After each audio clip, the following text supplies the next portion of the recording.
Hello, guys. My name is Chris Osaze Hato, and you are welcome to the second edition of the Lagos Productivity Workshop.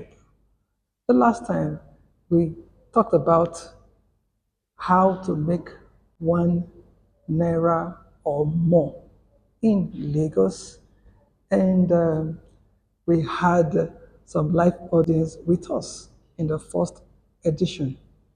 Okay, um, today I'm doing it alone for obvious reasons. It's an holiday period. Today is 28th of December 2024.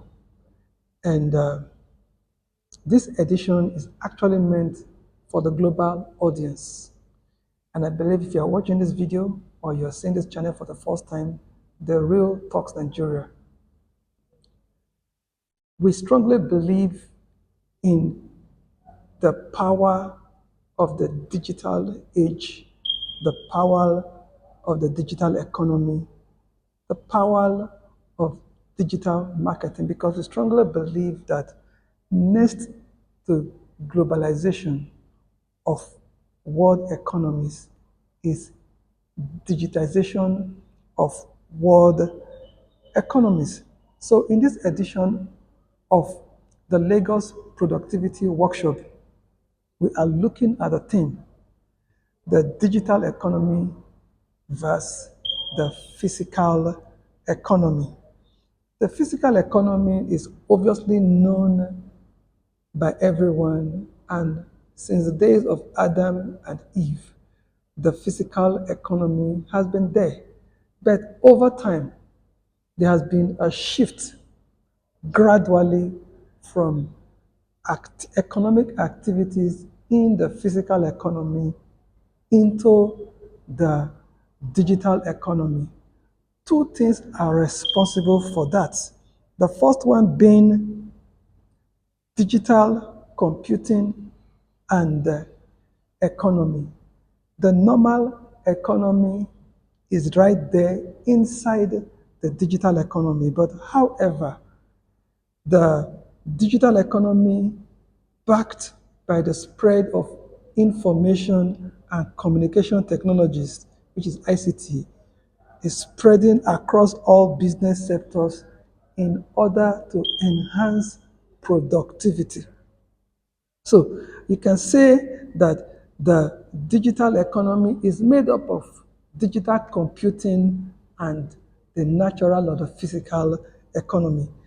The digital economy is actually an umbrella term that describes traditional brick and mortar economic activities that consist of production, distribution, trade, etc.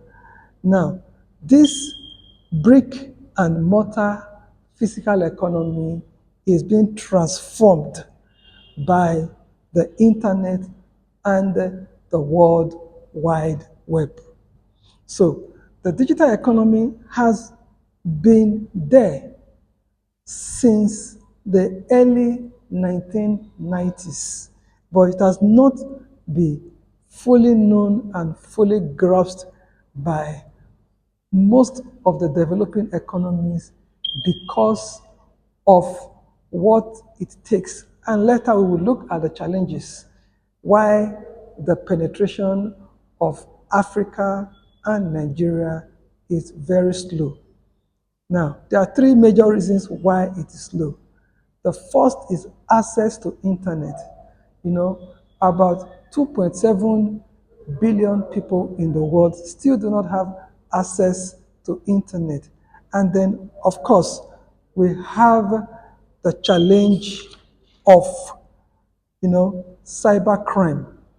In 2021 alone, the estimated cost of cybercrime was $6 trillion, which is about 41% of the digital economy itself. So we have the problem of lack of access to internet and cybercrime, and then of course taxation. It is difficult to tax people in the digital economy because of limited physical presence. So now it is clear that the digital economy has been around for decades. Okay, let us quickly look at the what of the digital economy. And the reason I'm excited about the what of the digital economy is because the digital economy is trillions of dollars rich. Trillions of dollars rich. Now, the global digital economy, way back in 2021, is estimated at $14.5 trillion. Way back in 2021, the digital economy globally was estimated at $14.5 trillion. Now, in 2025, there's a big one. It is projected that the global digital economy would be about 20.5, moving from 14.5 to 20.5, which is about $6 trillion by 2025. Now let's come down to Africa. In Africa, we have a very funny figure. It is estimated that by 2025, which is next year, because today is 2024, December 28th, by 2025, Africa digital economy would be $300 billion.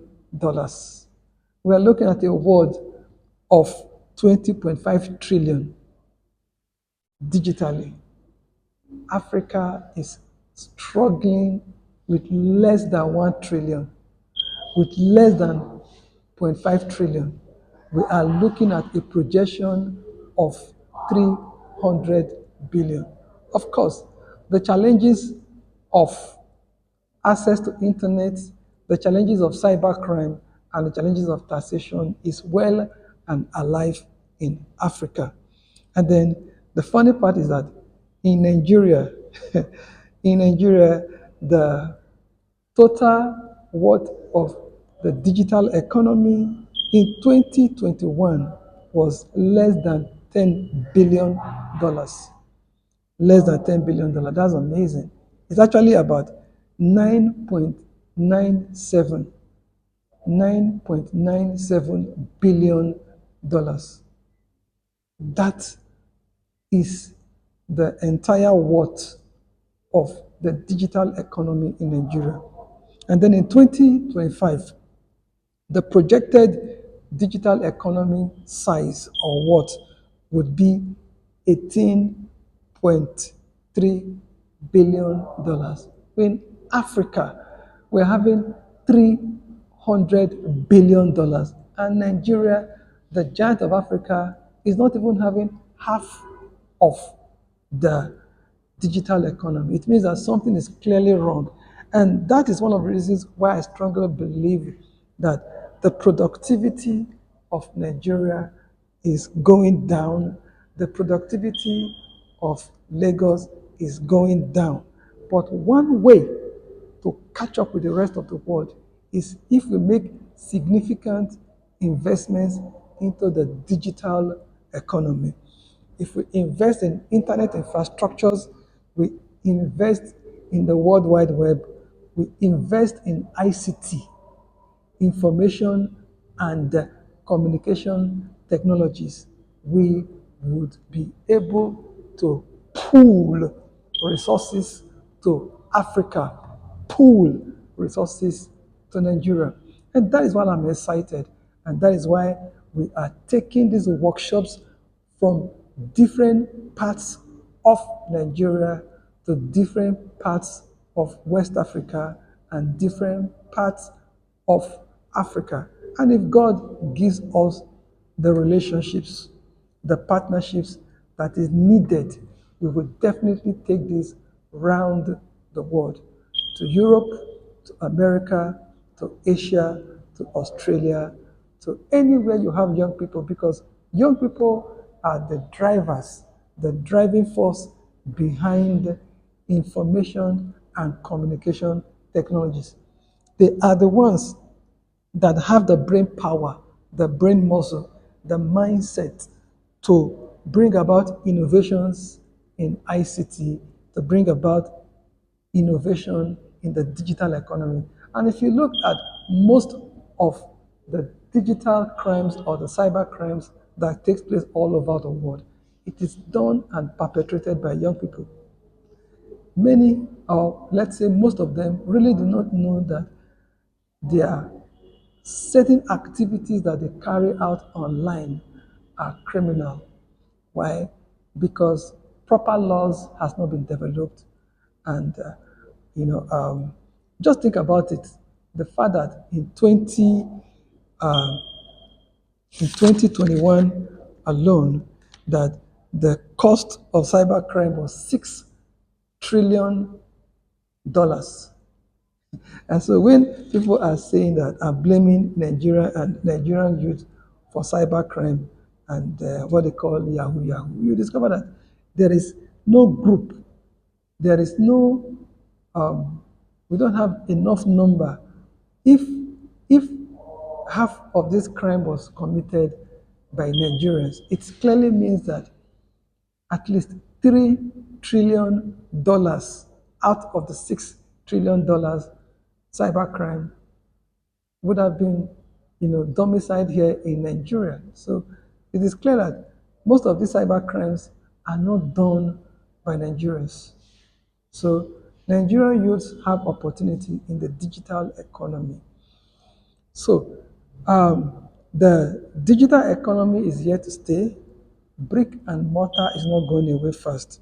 There will always be need for physical production of physical goods, physical distribution of physical goods, and trading in commodities and physical goods. It will always be there. Man is physical, man is not digital. Okay, AI will not take away the work of the natural intelligence, you know. So there is a need for us to invest in the digital economy. Okay, so I strongly believe that as we go deeper and deeper into how people can come into the digital economy and how people can improve on digital tools, you know, the expected contribution of the digital economy to the global GDP by 2030 would be realistic. There is a projection, there is an expectation of 30% contribution by the digital economy into the global GDP by 2030. That is just like 5 years away from now. So there is a lot to expect, from the digital economy. So let us continue to invest in information technologies, communication technologies, the internet, the World Wide Web. And as we do that, I strongly believe that Africa would be able to scale up from the $300 billion, digital economy size to at least $5 trillion digital economy size. It looks impossible. It looks like an elephant dream, but it is possible. With the number of graduates, with the number of technology enthusiastic individuals, young people, with the population of young people, I strongly believe that we can do that. Thank you very much. And when we come back, we will talk more about the digital economy and your role in the digital economy. My name is Ekato Christian Asase. Thank you for the first session. God bless you. Ciao.